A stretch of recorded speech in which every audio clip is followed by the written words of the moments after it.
sakripisyo. Kung sa inyong mahuna-hunaan o bation, kung makadungog mo anang pulonga, sakripisyo. Sabi no, medyo may kabugat, no? Kay makahuna-huna tingali tag responsibilidad, kahuna-huna tag obligasyon, ug sa pagkatinuod, sakto ang inyong yunahuna. Bino sa kalibutan, daghan ang nagtuong magmalipayon sila kung unahon nila ang ilang kaugalingon. Ug daghan sila mga isakripisyo, pananglitan na tingali mo'y nahuna-hunaan nga tao o kaila nga tao nga aron makabot ang iyahang tumong, iyahang isakripisyo ang iyahang panglawas, ug bisan ang iyahang pamilya, aron lang makabot ang iyahang tumong. Pero ang tawag ana, sumala sa ato ang nahibaluan, murag mahigugmaon sa kaugalingon.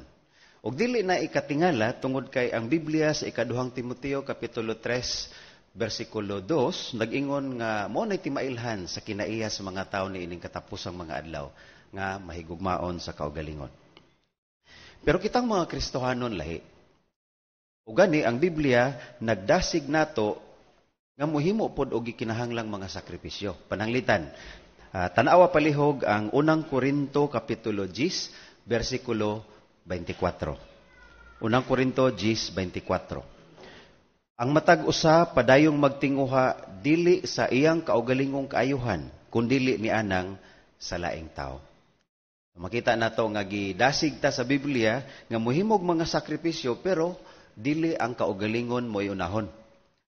Kundili ang kaayuhan sa uban.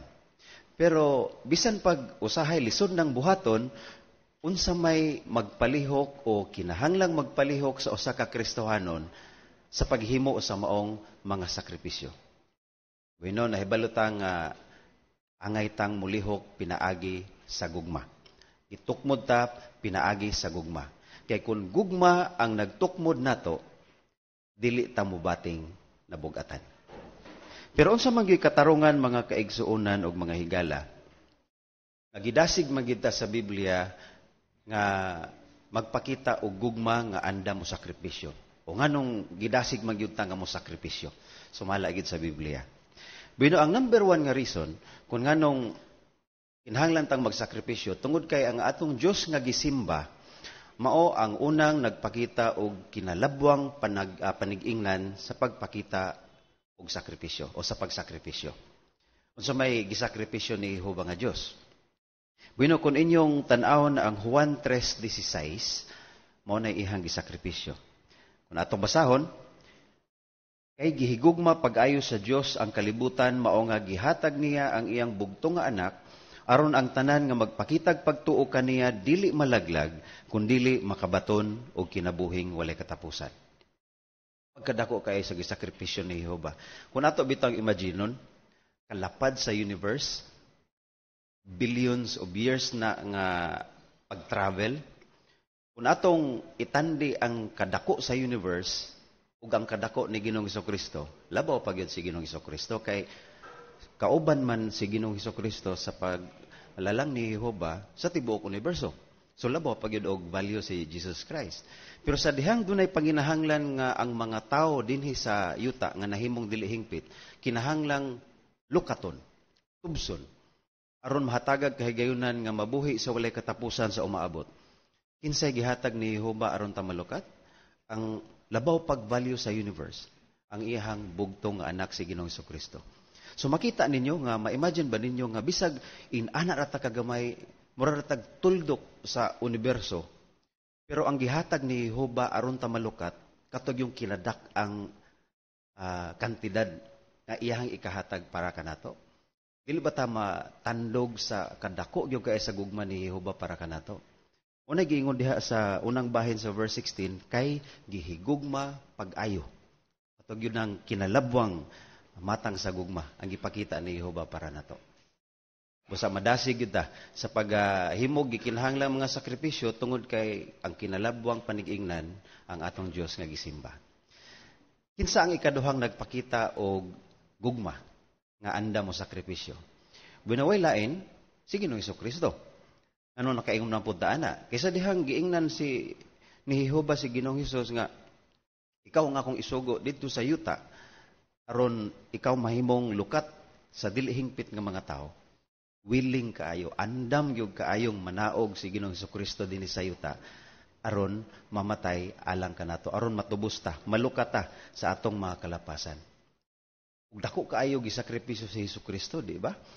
Pagkanindot na kaayo sa iyang kinabuhi dito sa langit, komportable kaayo, billions of years na silang nag-uban sa iyang amahan, si Jehova nga Dios, suod na sila kaayo, pero tungod sa iyang dako pug kaayo nga gugma alang sa mga tao, kanatong dili hingpit nga mga tao, andam siyang mamatay aron ta malukat.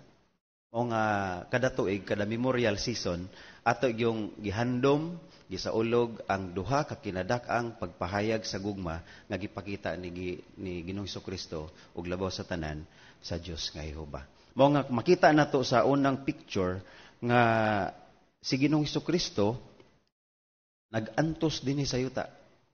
Oo. So makita ba nato, ma-imagine ba nato nga kanindot na unta sa kinabuhi ni Ginoong Jesucristo sa yuta, pero pag abot dinhi sa yuta, kinahanglan siyang moagi sa maong sakit kaayo nga proseso sa kamatayon aron malukata sa atong mga sala. Mao nga ining duha ka dagkong pagpahayag sa gugma, mao ni nagpalihok nato o angay magpalihok nato nga muhimo pod og mga magpakita pod og gugma nga andam mo sakripisyo. Busa kun atong tan-awon ang Efeso kapitulo 5 bersikulo 1 ug 2, mao ni ang pagdasig sa Biblia para sa matag usa kanato.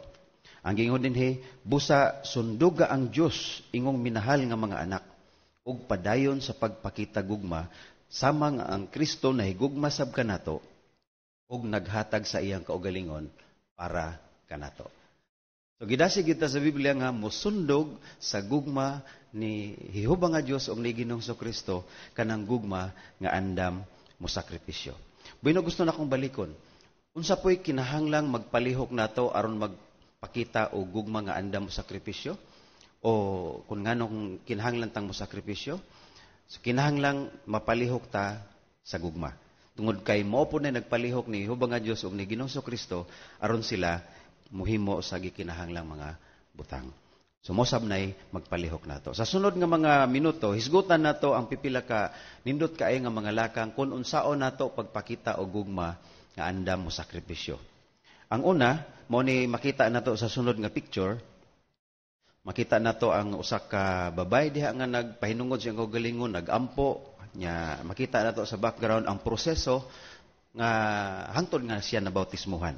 Busa ang unang paagi aron mapakita nato ang gugma nga andam mo sakripisyo, mao nga ipakita nato ang atong gugma sa Dios pinaagi sa pagpahinungod kaniya og pagpabautismo.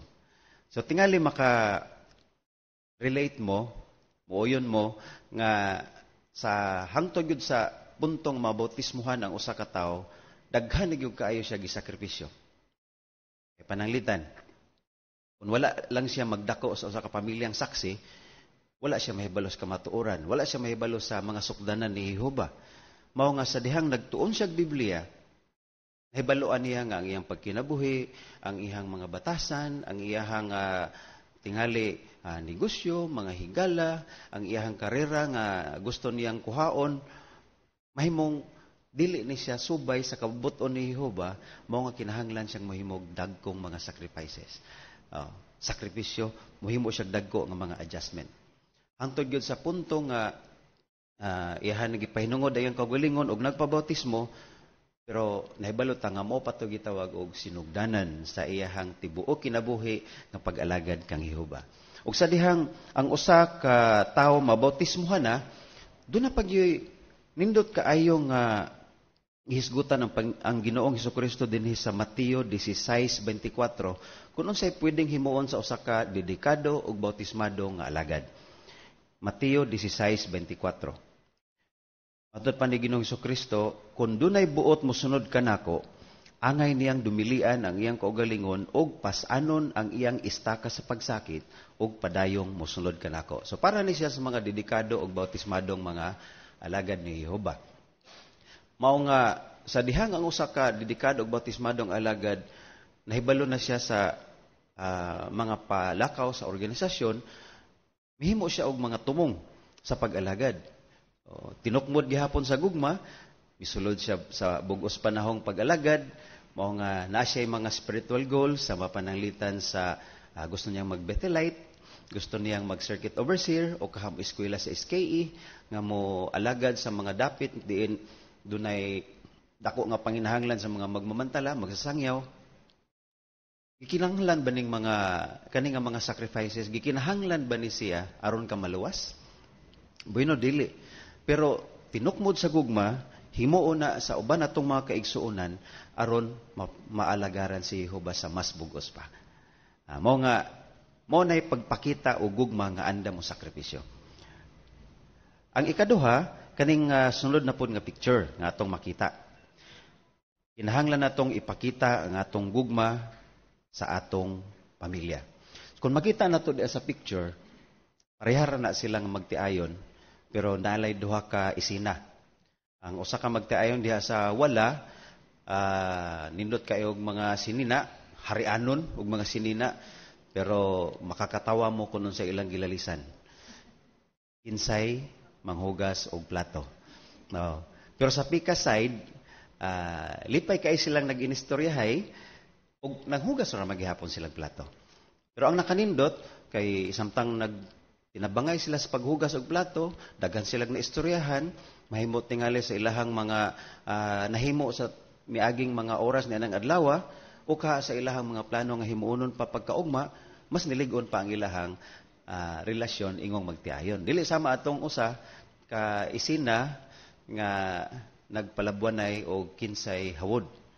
Unya ang mapildi mo'y manghugas og plato. Dili inganana. Pero kinahanglang sa sulod sa usa ka pamilya di ay mapakita ang gugma aron ma-preserbar ang kalinaw og panagiusa. Bino na may mga panahon nga dili gyud magkauyon og opinyon ang mga magtiayon. Ay pananglitan, kinahanglan silang mobalhin og bag-ong lugar tungod lagi sa mga kahimtang sirkumstansya. Kung ang asawa taga Davao o ang bana taga Visayas, taga Mindanao ang asawa, taga Visayas ang bana, asa man sila mupuyo kung gikan sila Manila. Di siyempre, mo pabor ka kung asa ka gikan. Ang bana mo pili nga adto tas Visayas. Pero ang asawa kay taga Mindanao lagi, mo pili po siya adto siya sa Mindanao. Bueno kay laylahayam sila opinion unsay giingon sa Biblia. Di sulbaron ang dili pa sabot panagkauyon pinaagi sa mga prinsipyo sa Biblia. Ug ang Biblia nag-ingon nga kinahanglang husayon ang ulo sa pamilya mo ay mo desisyon. Di may desisyon na karon ang ulo sa pamilya nga matod pa niya, okay, nakadesisyon ako ingong ulo sa pamilya, ang akong desisyon adto tas Mindanao. Di lipay kay si Mrs. kay taga didto man siya, dili ba? Og mao man sab ang kung dunay mga kabataan kinahanglang mo kooperar sa sulod sa panimalay aron mapreserbar ang kalinaw ug panagiusa mulambo gyud ang gugma. Bisag na idaghang mga isakripisyo gyud sa kapamilya, di man lalim gyud magdumala og pamilya, dili ba? Makarelate magyud mong mga naay mga anak. Bisag ganig magtiayon lang, naagi mga sacrifices nga himuon. Pero di gyud ka magmahay kung imo yung sundon ang mga prinsipyo sa Biblia nga pinasukad sa gugma. Ug ang sunod pang lakang atong mahisgutan kanina pong sunod nga picture, ipakita ang imong gugma sa tanang tao. Kini makarelate gid ta ini tanan kay pagsangyaw, paghimog mga tinun-an. Hibalot ang paghimog tinun-an nagkinahanglan og dako jud kaayong sakripisyo. Kay wala tay sweldo. Muuwan, muinit, kung naatay mga appointments sa atong mga Bible study, return visit, adtuon gina nato. Oo. Munang uban, usahay, makatamay, makayaga-yaga nato, nga may pag-inyuhan na nang kanang matod pa sa mga taga-probinsya, may, kung inyo pa nang giguna, daapa mo'y agi. Nagdaro pa mo, napata mo'y agi. Pero walang sila mahibalo nga ang atong mga sakripisyo, dako kaayo nag-epekto sa kinabuhi sa uban. Tungod kay nagkahulugan na sa ilahang kinabuhi, kaluwasan. Maluwas pod ta, maluwas pod sila. Himuon na natong prioridad ang pagtabang sa uban nga makakaton bahin kang Jehova. Unya, gawas pa ni ana, tabangan ug hupayon po nato ang mga nanginahanglan. Kay dinhi sa Pilipinas, ilabi na kay makaagom ta og daghang mga kalamidad na malinugan, mabagyuhan, masunugan. Ang kinabuhi sa atong mga kaigsuonan ni anang mga panahon na lisod kaayo. Guba gyud ang ilahang spiritual routine, ang ilahang normal nga routine sa pagkinabuhi, guba gyud. Muna nga aron matabangan sila nga maulian ang ilahang normal nga mga rutina, spiritual man og sa kinaugalingon.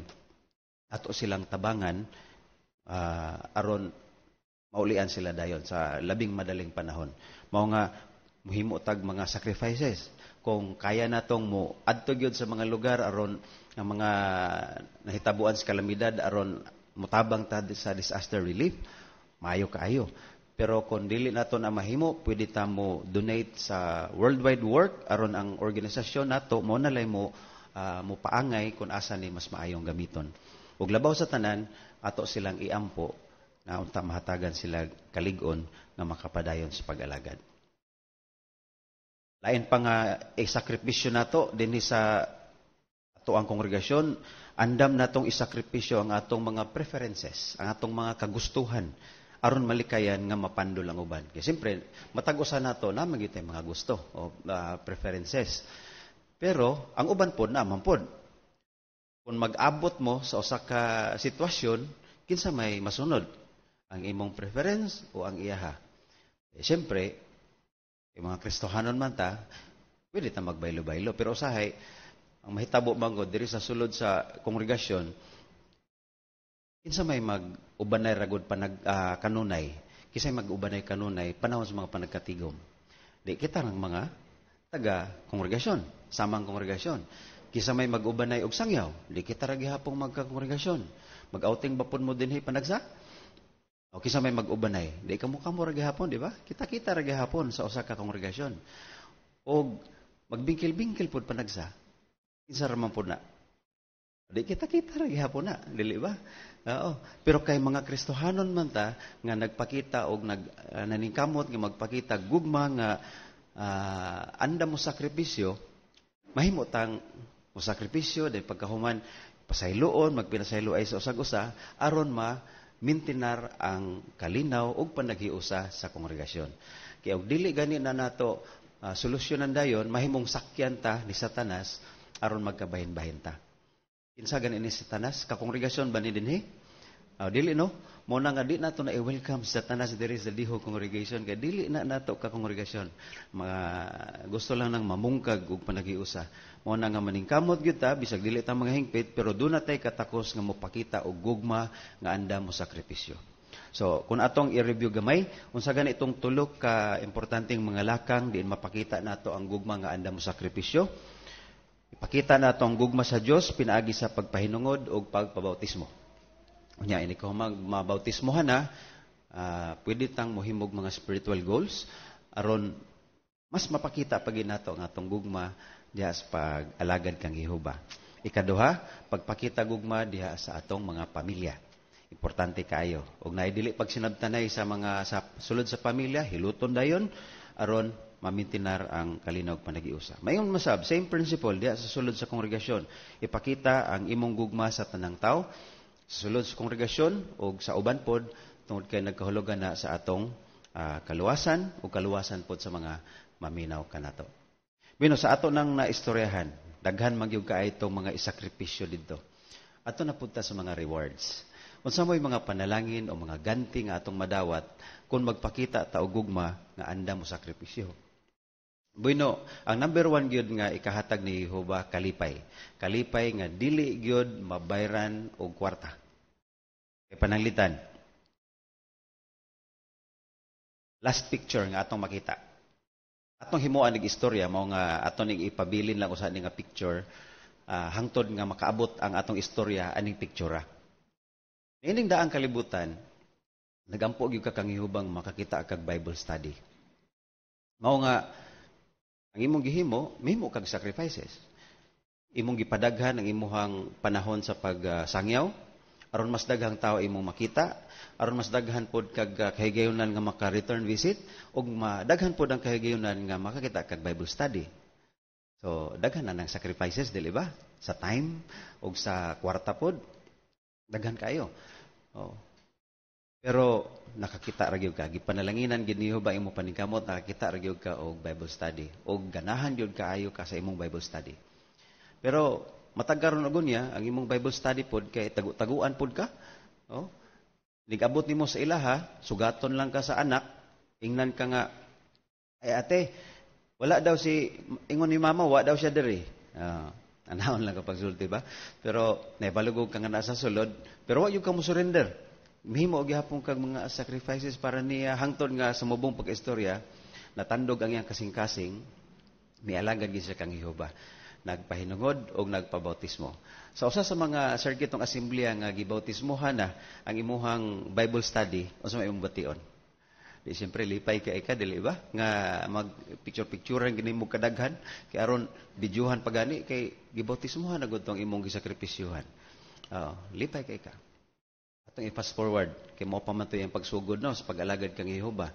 Pag abot og dakong kasakitan, hangtod nga misangko og Armageddon, milahutay, wala mo kompromiso, nakalabang buhi mo pareho.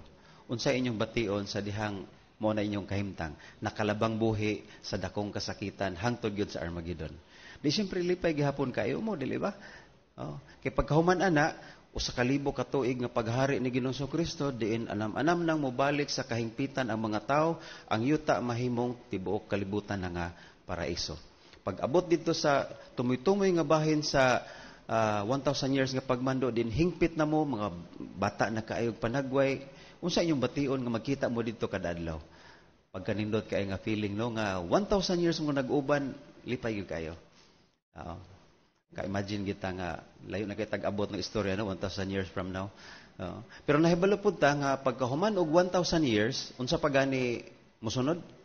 Duna pay final test, katapusang pagsulay. Ug sa mubo nga pagkasulti, nakapasar gihapon mo pareho sa final test. Ug unsa nay pagkahuman sa final test, unsa may sunod na? Kinabuhing walay katapusan.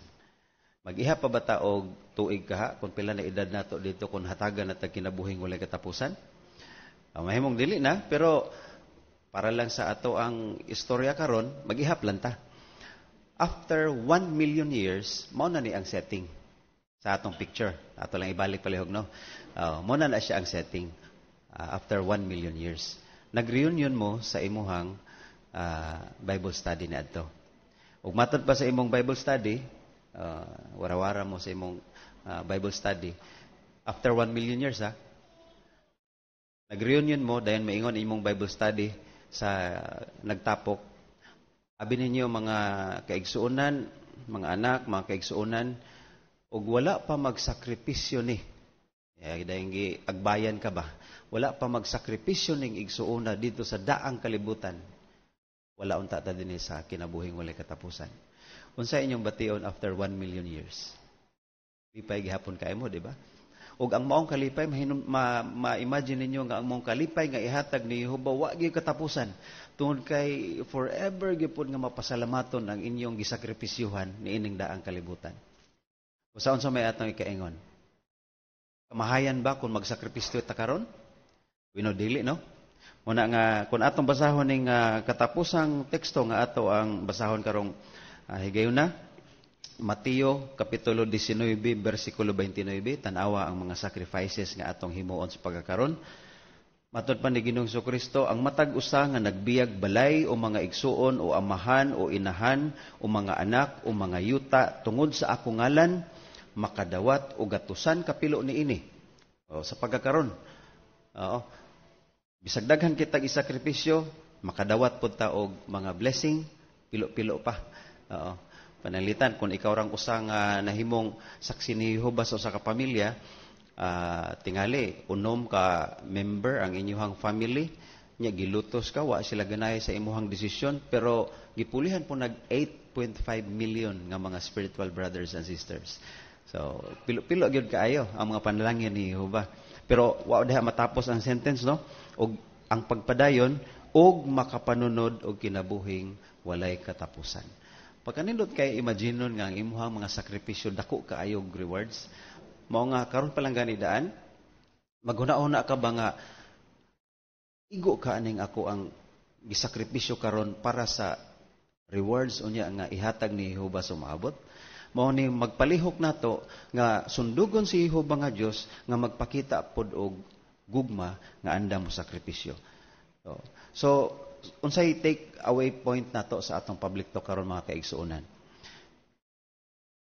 Ang Biblia nagdasig nato nga sundugon ang atong mahigugmaon kaayong Dios nga si Jehova ug si Ginoong Jesucristo nga kinahanglan gitang mohimog sacrifices na ining panahona. Ang maong mga sakripisyo dili lang kay ginagmay mga sakripisyo kundi dinagko gyud kaayo nga mga sakripisyo. Pero dili kita magmahay. Dili kita magmahay tungod kay dagko po kayo ang reward nga ihatag ni Jehova. Pero ang gusto lang natong balikon, unsay kinahanglang magpalihok sa usa ka tawo aron mohimo sa gikinahanglang mga sakripisyo? Gugma. Kay kun gugma ang magpalihok nato, dili kita mobating nabugatan. Busa, sama sa pakigpulong nato, uluhan ini nga pakigpulong, kinahanglan yun. O angay kita nga magpakita o gugma nga andam mo sakripisyo.